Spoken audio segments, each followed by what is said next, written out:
दोस्तों आज अपने इस वीडियो के माध्यम से हम बात करेंगे ईओडब्ल्यू के केसेस के बारे में, मतलब कि इकोनॉमिक ऑफेंसेस विंग, जिसमें कि सिर्फ इकोनॉमिक मतलब कि पैसे से रिलेटेड जो एक विंग बनाई गई, पैसे के जो घोटाले होते हैं, पैसे में जो स्कैम होते हैं, मतलब कि लोगों के साथ में स्पॉन्जी स्कीम शेयर करके लोगों का पैसा जो ठगा जाता है।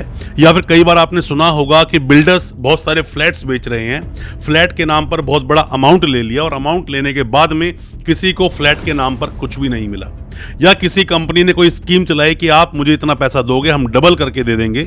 आपने फिल्मों में अक्सर देखा होगा कि डबल के नाम पर फिल्में बनी हैं कि पैसा डबल करके देंगे या फिर इतने समय में हम पैसा इतना बढ़ा देंगे।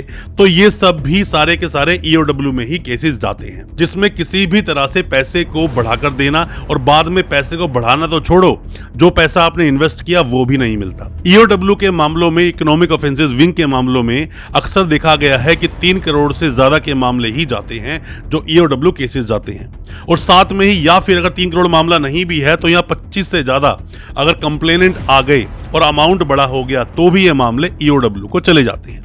ईओडब्ल्यू के बारे में बहुत कुछ आपको जानना चाहिए, किन सेक्शंस में एफआईआर कटती है, बेल कब तक होती है, चार्जशीट कैसे लगती है और साथ ही इसमें चार्जेस लगने के बाद में क्रॉस किस तरह से होता है। ऐसे बहुत सारे सवाल जो आपके दिल में हैं, आज सभी सवालों के बारे में आज हम बात करेंगे अपने इस वीडियो के माध्यम से। ज्यादा कुछ जानने के लिए ईओडब्ल्यू केसेस के बारे में दोस्तों बने रहिए हमारे इस वीडियो के साथ। नमस्कार दोस्तों, फिर एक बार स्वागत करता हूं आप सभी का अपने इस यूट्यूब चैनल पर, जिसका नाम है फाइट फॉर ट्रू और मेरा नाम है वीरेंद्र वर्मा। दोस्तों आप में से कोई भी नए वकील साहब हैं, कोई भी लॉ स्टूडेंट है, या फिर आप पर कोई केस हुआ है ईओडब्ल्यू का, या फिर आपके सगे संबंधी जानकार कोई केस हुआ है, तो ये वीडियो बहुत काम का है। कोई भी किसी भी तरह के सजेशंस आप चाहते हैं, कोई भी हेल्प चाहते हैं, कोई भी एडवाइस चाहते हैं, दिए गए नंबर पर आप व्हाट्सएप करें या कमेंट बॉक्स में अपने सवालों को छोड़ें, हम उसका रिप्लाई करेंगे।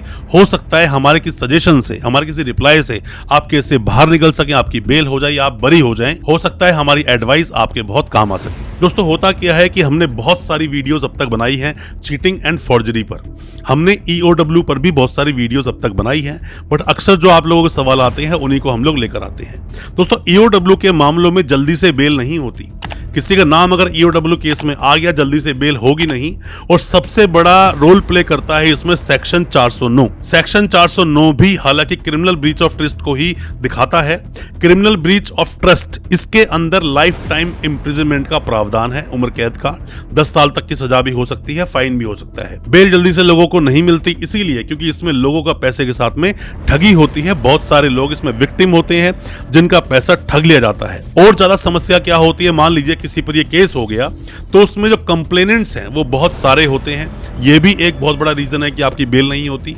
उससे बड़ा रीजन ये है कि जब भी आपकी हियरिंग होगी ये सभी कंप्लेनेंट कोर्ट आते हैं, कोर्ट पहुंचते हैं, आपके अगेंस्ट खड़े होते हैं। इससे बड़ी दिक्कत क्या होती है कि इनमें से कई सारे लोग अपने अपने वकील कर लेते हैं, इनको फीस नहीं देनी होती। वकील कई बार क्या बात करते हैं कि हम आपका केस लड़ेंगे, जितने पैसे की रिकवरी होगी उतना % आप हमें दे देना। तो इस तरह से बहुत सारे वकील यहाँ पर कंप्लेनेंट्स के साथ खड़े हो जाते हैं, जहाँ आपको बेल लेना और ज्यादा मुश्किल हो जाता है। और साथ ही साथ जो वकील साहब है वो तो अपना रोल प्ले करते ही है। इसमें दोस्तों आपको करना क्या चाहिए, जैसे ही 90 दिन में चार्जशीट लगती है तो चार्जशीट लगते ही, चार्जशीट लगने के बाद हालांकि आपका एक ग्राउंड बन जाता है बेल का, क्योंकि इन्वेस्टिगेशन कंप्लीट हो जाती है। बट ईओडब्ल्यू जैसे मामलों में कई बार सिर्फ चार्जशीट लग जाना ही आपका ग्राउंड नहीं है। इसमें जब चार्जेस फ्रेम होते हैं तो चार्जेस में आपको पुरजोर तरीके से बहुत ही स्ट्रांगली आर्ग्यूमेंट करना चाहिए कि क्यों ईओडब्ल्यू में केस नहीं जाना चाहिए और क्यों 409 नहीं लगना चाहिए, क्यों ये चीटिंग का केस नहीं है। क्योंकि ऐसे मामलों में अक्सर देखा गया जो सेक्शंस लगाए जाते हैं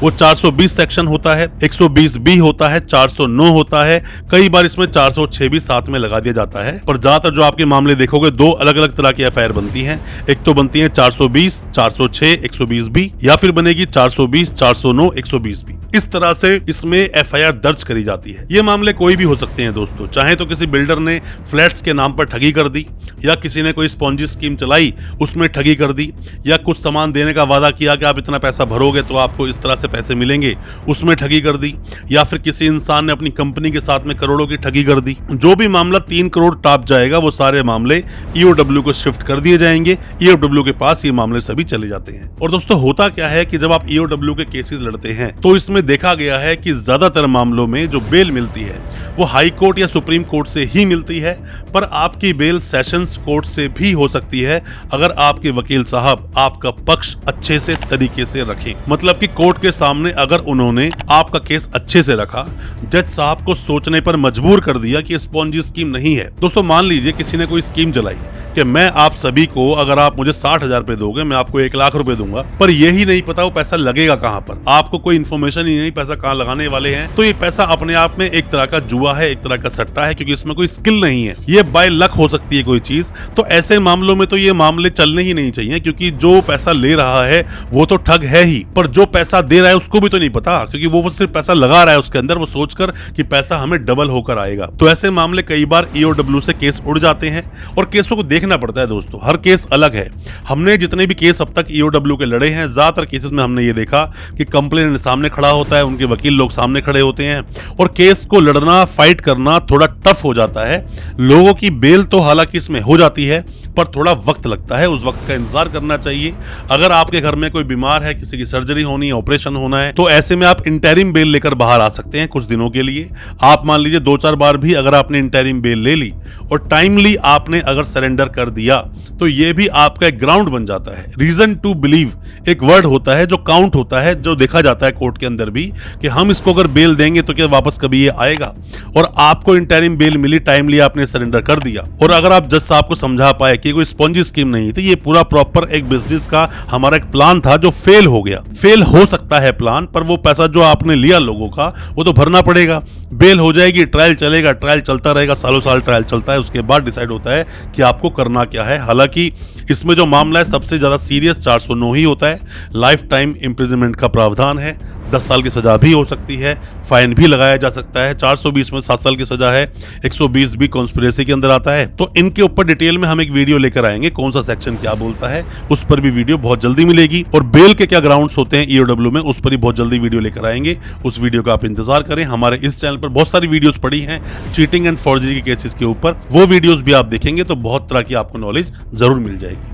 दोस्तों उम्मीद करता हूं आज का हमारा वीडियो आपको अच्छा लगा होगा। अच्छा लगा हो आज का वीडियो, हमारी वीडियो को ज्यादा से ज्यादा अपने दोस्तों, परिजन, परिवार तक शेयर करें, ताकि वो भी अपने आप को कानूनी जानकार बना सकें। चैनल को सब्सक्राइब करना बिल्कुल ना भूलें, साथ में लगा बेल आइकन जरूर दबा दें, ताकि इसी तरह की लीगल अवेयरनेस की वीडियोस आप तक पहुंच सके सबसे पहले। बहुत बहुत शुक्रिया दोस्तों, धन्यवाद हमारे इस वीडियो के साथ बने रहने के लिए।